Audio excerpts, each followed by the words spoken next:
So basically, Stephen had this great idea to... Wasn't it your idea to ask for people to send us hometowns of stuff in walls, right? It was yours, Stephen. No, I feel like it was a group effort. I mean, I guess I should take the... Good move. The consummate politician. Yeah. You should take credit? Was that the last thing That was the last thing I was like, I'm pretty Huge sure mistake. we yeah. Okay, fine. I'm deleting the text where you asked.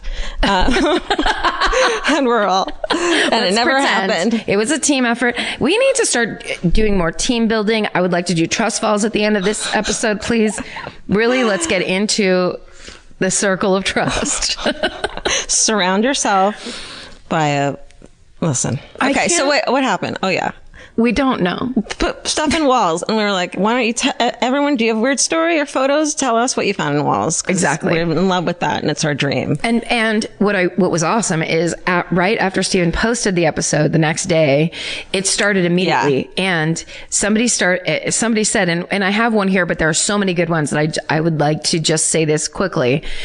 Somebody came and said, we opened a wall and there tons of razor blades came out. Right. And then someone else, this was a real time thing that happened on Twitter, and someone else came in and said in the 1920s, that's how they used to dispose of razor blades. Your medicine cabinet that got set into the wall had a little hole where you were supposed to put the razor blade into this, like a little spot. It was like dispose of razor blades here. Why? And it just went into the wall. That doesn't make any sense. Steven has a photo? Yeah, but that was like, Holy shit. That's how they did shit back in the day. Oh my God, just piles and piles of old razor blades laying there. Creepy. So if you've ever had that happen to you, there's an explanation. And I just love that we have listeners that immediately are like, let me tell you a little something about medicine cabinets in the 1920s. Okay.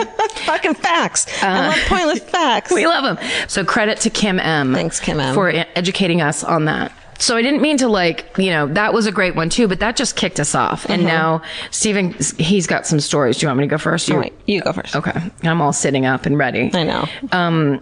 Because I really did love this one. So it's, hi ladies, love you both and you're amazing, etc. Boom. We're in.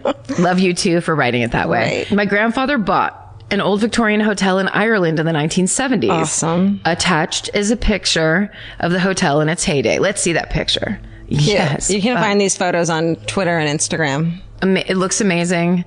Sepia toned. It's everything you want out of Ireland. The hotel is sepia tone. Yeah, that whole neighborhood. They painted everything sepia tone. Just give you this picture is from 2011, but it's sepia tone, so it feels old. That's not true. Okay, so it had about 20 bedrooms, and at the beginning, before it opened, my dad's family lived in there. After about 6 months, one of my uncles, who was 6 or 7 at the time, was playing and slammed hard into a wall. Head injury. It broke. The wall broke, revealing another room which had been sealed up. Once my grandfather broke the wall down, they found an empty room with only a trunk inside. And when they opened the fucking... Wait. Oh, what? I just want to savor this moment, like where I'm so excited and I don't know yet. Okay. Okay, go ahead. When they opened it, it had a fucking skeleton inside. Nuh-uh. Uh-huh. And then the next sentence, an actual human skeleton. What the fuck? An actual? It's an actual human skeleton. And the jaw was going, ah. No. Granddad's photo was in the local paper, and it was a really big deal in this rural Irish town. When the police looked into it, it turns out a doctor had lived there years before, and it was his office prop. Oh. I mean, still, how fucking rad. No, that whole experience. What else do you want it to be? Nothing. Anything else is disappointing. No, you're right. But it's not as fun. You don't want someone to have been terribly murdered and then sealed up into a secret room. Absolutely not. Of course you don't want that. But we're trying to tell stories here. This is my favorite murder. Look. Listen. I was short on. I was late. I was trying to hold for you, and then I had to move on. Granddad was so disappointed. He's an old Irish murderino. Oh my God. Granddad was so disappointed and always would tell the story to people when they would come to the hotel. Oh, I love it. They're like, oh, great. Oh, and then she wrote OG Murderino. Oh my God. Nice. SSDGM, Lara. Thanks, Lara. That's Laura. That's a good one. Mm-hmm. Okay. I'm not going to read you the title of this because it tells you what they found. Great. Let's see. Hi, friends. Easy. Hi. I have an abandoned creepy story for you. My sister lived in her apartment for 10 years in downtown Vacaville. Oh, Northern California. Vacaville, Spanish for cowtown. That's up near where I'm from. She had been having bad pest problems, thought it was her crazy neighbors, tried everything she could on her own, and finally the landlord brought in an exterminator. He found nothing, which led him to believe there was an actual pest problem. But he did find a crawl space under the foundation. Uh-oh. Having the total opposite reaction I would, he crawled in. I would you? It depends on how wide the crawl space was and how many flashlights and guns I had on me. Good call. Okay. He found a full staircase, which led him to a fully furnished kitchen. It even had cans, jars, plates, etc. on the countertops and in the cabinets. What? There was another room attached, but it was empty. It was clear the living space had been abandoned for many years. What about the jars? My sister lived directly above for, all caps, 10 years and had no idea. Oh my God. Oh my God. There's a fucking apartment below you. An apartment with shit in it from when it got sealed. Why did they leave? Why did they seal it? Why don't Why is it accessible in a crawl space only? She moved out recently into a home without hidden rooms, we hope. Thanks. Love you guys. Hope to see you in 2018. SSDGM, Audrey. Audrey, fuck. That was so awesome. But also, did you ever see that article when they discovered that French apartment that got sealed up during the war? No. I always assume I know what everyone's talking about. Well, there's lots. That's how we're sames. It's the best. That's right. I remember hearing, some rich lady sealed up her apartment, got the F out of France. Yeah, she's like, I'll be back. Why am I saying F now? The F out. Karen stopped cursing. I am a born again Christian now. She's like, I'll be right back. I'm going to get out of here during World War II. Lay low, somewhere fucking chill. Whatever happened to her, she never made it back. They unseal it and it's as is from 1930. Oh my God. 8 maybe, or like crazy old. Yeah. All her rich shit inside, paintings, clothes, perfume bottles. Can I just, please let me go there. Please. You know what I really want to do is go to the Tenement Museum in New York. The best. Have you been? Yes. Is it rad? It's amazing. It's a museum where you can like walk. It's like they turned an old walk up, right? Like apartment building into like preserved tenements of what they were like at the turn of the century or 20s? Yes. 10s, I think. Okay. 10s. Turn of the century is right. Okay. I think. And those are the tenements that my grandmother and her 2 sisters had to go to when she immigrated here from Ireland when she was 17 years old. And they got picked up at Ellis Island by their quote unquote sponsor, who was a man in a white suit in a Panama hat. And when they got dropped off at the tenement, devious. They're in a room and there's a full family in the other room because it's like one apartment, separate rooms. They get dropped off into like a bedroom. The whole apartment is filled with other families and other immigrants. And my grandmother turned to her sisters and said, I'm getting out of here. You can come with me or not.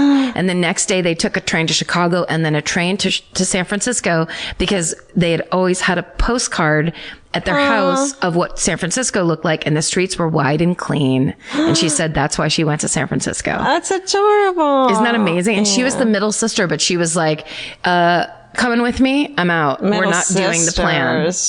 Bossy bitches. That's right. Lee, my sister, I'm looking at you. That's right. She would have got you out of that tenement. She would have. Okay, so this is nutso. Are you ready? Okay. I'm not going to read you the subject line because it gives it away again. Hi, all. Great. You talked about wanting to hear any stories about finding things in the walls in your last podcast, and I have quite a good one. When I was about 8, my parents decided to renovate the garage that was attached to the house into a downstairs bedroom for my sister. When the builders were digging up the concrete floor to replace with something more bedroomy, they hit rotting wood. On closer inspection, they were 2 coffins with human remains inside. Needless to say, they were freaked out and told my parents. They contacted the city council about info about the house, and the police got involved to investigate why the bodies were there. Turns out the house used to be a small church, and the bodies were basically a small graveyard. A while later, the gardener even found children's tombstones in the garden. What in the fucking fuck? Weirdly, my parents were very chill about this. They decided to leave the bodies where they were and put a metal cage around them. My sister slept directly above those bodies for about 10 years until we moved. I don't understand. Thanks for reading this, Daniel. Okay, the way he actually said until we moved house, and he used a couple other phrases that makes me think he's British. But I think, hold on one second. Are there pictures of this? Because I remember a story about this, and seeing pictures online. Oh shit. Okay. First of all, that was the worst Google search that I could have done on the show, because I then there was coffins found on a New York City street. And this one, the one I'm talking about, is a 145-year-old coffin, with girl found under a San Francisco home. That's right. Did you see that one? And the coffin has a window in it. Right. And she's super preserved too. Yes. Yeah. You can see her. For some reason, they were like, she's blonde. You can see her like she's, it's so creepy. A really old child's grave. Yes. Coffin. The red rose is still visible between the hands. Can you imagine? I cannot. Because if you dug that up, you'd be like, I'm cursed for eternity? No. Yes. Good luck? I think it's good luck. I want to buy a house just so I have a yard to and I'm just going to dig in the yard. Dig everything up. My neighbor's going to be like, what the fuck? Now, I told you about when I dug in the yard and what I found, right? Change? No. Is that in every story? Tell me what you found. Did I tell this already? When I was out in the backyard and I saw a little piece of white porcelain sticking out of the lawn. Tell me. And I went over there and I started to pull it up. It was the lid to the butter dish that had disappeared. George had stolen. She had undone the butter dish. Oh my God. She had licked all the butter clean. So when I came home, it was just the bottom part of the butter dish licked clean and the top was gone. And that was fucking like 3 months ago or more. And she had buried the lid in the yard. And it was like, it looked like I was pulling up some kind of weird antique. We're and I was so excited. That's when she acts guilty. I walk in the house and she'll do this thing where she crawls like I'm screaming at her and trying to beat her. But you're not. You don't even know what happened yet. And I'm just going, what'd you do? Yeah. What happened? And then it's just a long play until I uncover what she did. That's kind of fun. Did you laugh out loud when you saw that? I couldn't. Yes. I immediately, of course, put it on Twitter because it was like, this is genius. What a good, sweet baby. She's a good girl that loves butter and she loves it so much that she can eat it in a way where I don't notice. She doesn't make a big deal about it. Butter. Entire sticks of butter. Okay. I love her. But that's not the same as a full coffin under your room for 10 years. No. Okay. All right. I'm going to read. Okay. This one's creepy. Okay. So, hello, Karen, Georgia, Stephen, an animal company. I have a weird finding things in the wall story I thought you'd be interested in. When I was in high school, my then boyfriend moved into an older house in a small farming town near my slightly less small, but still really small central Illinois town. My house was fairly small and was raised up on cinder blocks with flimsy sheet metal skirting the house. Being an old house, it had plumbing issues, so my boyfriend decided to crawl under the house, and then it says gross. To see if the pipes ran underneath. When he emerged from under the house, covered in leaves and probably the dust of 1,000 dead mouse corpses, he had a small red notebook in his hand. By the looks of the faux leather cover, it was from the 50s or 60s, but most of the pages were intact, and being the history nerd, I was stoked. However, when we opened it up, there was only one thing written in the book over and over again. Leslie. Oh no. The entirety of this probably 50-page notebook, front and back, in uniform handwriting, was the name Leslie. It was really unsettling to imagine what headspace someone had been in to take the time to do that. Not one word looked different from another. They were so perfect in uniform. There had to be 1,000 Leslies. Oh. He took the notebook and I never found out what happened to it after that. The most I found in the walls of my house was a wad of money from the meth dealer that lived here before me. Yes! Not very mysterious, but hey, money's money. That's right, girl. That's awesome. Or guy. Anyway, That's my creepy things in the wall story. SSDGM, Devin, that's really, really good. That makes me think of, I saw, they had an art installation at the Hammer Museum one time, and part of it was art from a mental hospital from a long time ago. I want to see that. One of the things, and I stood there for so long staring at it. It was this big piece of paper, and every piece of art had the card of talking about the patient that did it and what they were in for. Dream. This woman had written on a piece of paper, just like in the same way, except for it wasn't neat and uniform. It was as if she had written on the paper and then gone back over and then written again and written again. And it was just the phrase, "Sweetheart, come." And it was one of those things where her husband dropped her off at the mental institution. And she just sat there writing, "Sweetheart, come." On top of it? On a piece of paper, wrote it all on both sides and then did it over again. And it is like, I couldn't take my eyes off it. Oh my God, that's so creepy and sad. It's so sad. "Sweetheart, come." Sweetheart. That's your tattoo. I think I'm gonna start crying. You're gonna cry. That's your tattoo, Karen. "Sweetheart, come." And then people will be like, "Is that sexual?" Oh yeah, get it right. Never mind. I'm not going there. We're there. We're already there. We're fucking there. Okay, ready? Mm-mm.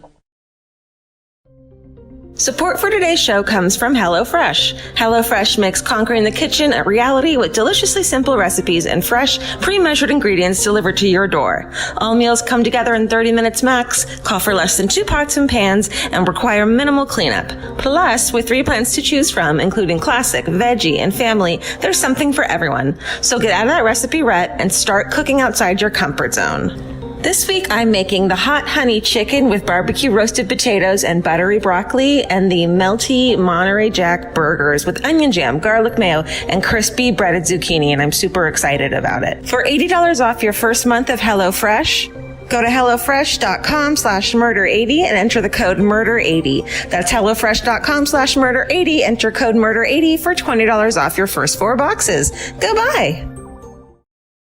The subject line is, "My friends wish they could find whatever is hidden in their house." Okay. Hello, MFM fam, especially Frank and George. Oh, wow. That is, all right. I mean, that's favoritism. Congrats on being so close to episode 100. It really matters to some people. I know. We can't skip it. We can't skip episode 100. We've got to celebrate. Good times. Come on. Okay. I've been listening to since episode 12. Oh. Wow. Hi. And am so thankful for the community you've created. We didn't do it. You guys fucking created it. Thank you. We're thankful too. Yeah. Thank you so much. I wanted to send a hidden item story as per your discussion in episode 97. The story belongs to a friend of mine and is about an unfound item in their house. My dear friend bought a house in a gentrified neighborhood in our home city of Indianapolis. Her and her husband poured their life savings into an old Craftsman and created their dream home. Oh, I bet that's amazing. After living there for over a year, one winter night, they received a knock on the door from a man they did not know. Being the idiots that they are, they answered the door. The man told them he had recently been released from prison and used to live in their house. Without being too specific, he told my friend and her husband he had hidden something in their home before going to jail, and he was now coming back for his hidden item. And I'm moving out immediately. Of course, my friends had no idea what to do. This isn't exactly something you can plan for, and they told him they were not okay with letting him inside their home. The stranger quickly became angry and tried to force his way into the house. What the fuck? My friends called the police and the man left. Unfortunately, the man returned many times. Oh my God. Until eventually he was arrested for literally trying to break into their home. The arrest was a violation of his parole, of course. They sent him back to prison. My friends have spent days scouring their entire home and even had the police come and search their house as well. They have found literally nothing of interest. The issue now is that the man will eventually be released from prison again and will most likely return for whatever he thinks is still hidden inside their home. Whatever he thinks is in there is either hidden incredibly well or is no longer there. We have spent many parties posted up in their kitchen, Oh my God, speculating what could be hidden in their house. My guess is a massive brick of coke or a weapon connected to another crime. I hope this story piques your interest. Oh, it has. And it definitely has got me thinking about the crazy shit that can happen when you buy a house. SSDGM Nicole. Oh my. Crazy. God, Now- that's like a horror movie. It's but it's also the movie Out of Sight, where they go and they're trying to find the diamonds that are hidden in the house. And spoiler alert, they're hidden in the fish tank. They just look like rocks. Right. Which is the best thing ever. And I wonder if it's something like that. Like, cause I would think you wouldn't, if it's hidden and it's a weapon, you'd just be like, it's hidden and don't worry about it. Yeah. But I bet you it's some kind of money or jewels or cash, something he needs money. He just got out of jail. Where would he have hidden it though? Because like, if they just redid their house, then they probably put new flooring in, let's say maybe, or, knocked a wall out or like replaced But I bet they didn't knock every wall out. Shit, man. Yeah. And you're right, because cops know all those hidden places. Yeah. Like, a weird vent or. Yeah. I just feel like, come in. We're going to get out. You go inside. Seriously. You have 5 minutes. Listen, honor system. Yeah. We love our shit. Please don't steal it. Please don't chill it. And then you get your stolen shit. And then never come back again. And just don't come back. Yeah. Look. If you look and listen, if you knock a hole in the wall to get whatever's in there, it's okay. Then peel off a $1,000 bill and leave it for us. From the, yeah. Fair's fair. Fair's fair. Okay. We've got systems in place. Listen, we are a go. Okay, here we go. Here's the last one. Okay. The best thing I ever found under a floor. Hey all, thanks so much for the rad podcast. You asked for stories of things inside walls, etc. And while this isn't creepy or weird, I had to tell you about it. My dad's best friend Roger died of cancer about 10 years ago. Recently, his widow was remodeling their kitchen and they had to rip up the old floor. They found a board on the bottom side of which Roger had painted, "I love you always." Oh, there's a photo.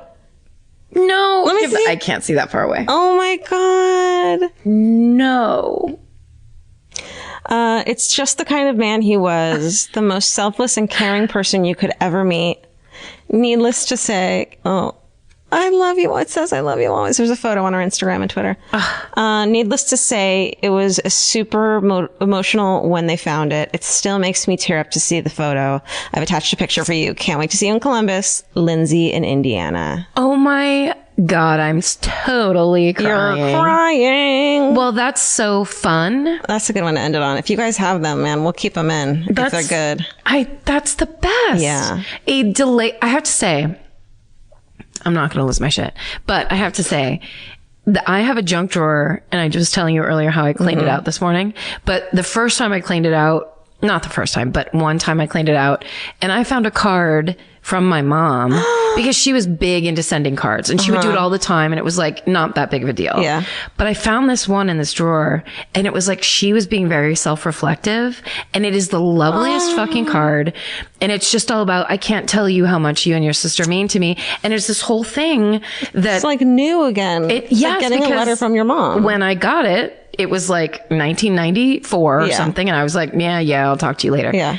And it was the best. So that, like, I think that put me right in that's like the same thing. But with something like that, she never knew she had it in the first place. And she might have never known. Yeah. If they hadn't ripped the floor up, they might have never known. And so he just did it just to be, what a sweetheart. It's like the reverse of sweetheart come. Yeah. Oh, I'm glad we ended it on a good note. I know. Oh shit. Can I read one more? Yeah. It's good. Okay. Hello, Karen, Georgia, Stephen, and Animals. You mentioned in your last podcast that you were looking for people who found cool things in their walls. I didn't find anything murder related, but I did find a random assortment of objects. My fiance and I were renovating our basement about a year or two ago, and the basement had a horrible decor, wood shingles on most walls. Ew. Inside shingles, a large native mural of a bird, wooden arrow on one wall, shag carpet, fucking stucco. amazing. Yeah. We found the following items in the walls during demolition. A black Sharpie message, quote, "We hope the world is better for you because it sure is fucked up in our time." Ron and Brian, December 1976. Oh my God, and there's a photo. And there's a photo. Oh my God. Sorry, Ron and Brian. Brian and Brian, we got bad news. Yeah, guess what? You baby boomers are probably the Republicans now. Also, it peaked 76. It may have been at the top. Oh my God, that's so good. Let me see. That's the other one. So, oh my God. So that message, then a blank postcard of a man in a bright pink Speedo, chest hair and all. There's that picture. He's so good. Glorious. He's amazing. A deck of playing cards featuring naked women from the 70s. Awesome. A pipe with weed stuffed in it. Fuck yeah. A wooden dildo that was clearly homemade. Wow. Wood shop. A small Batman figurine. And an ABBA Greatest Hits Volume 2 vinyl record. Wow. Anyway, thanks for the laughs. It was great seeing you at the Toronto live show, Renee. Oh That's my good. God. I like that. I Amazing. like not ending on crying sad stuff. I just love that list of shit. Yeah. It's so good. Live your life. And then stuff it into a wall.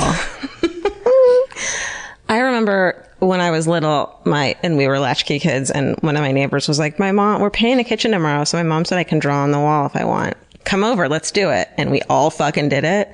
And we got in huge trouble because like we weren't supposed to. She was like, I meant you could write your name on the wall, but we had like Sharpie drew all over. So they had to put like extra paint down. So like they had to pay extra. Hey, Mom, clarify. Clarify and gotta don't be leave real me specific. alone as Yeah. a 7-year-old to do whatever the fuck I want. Oops. That's hilarious. Yeah.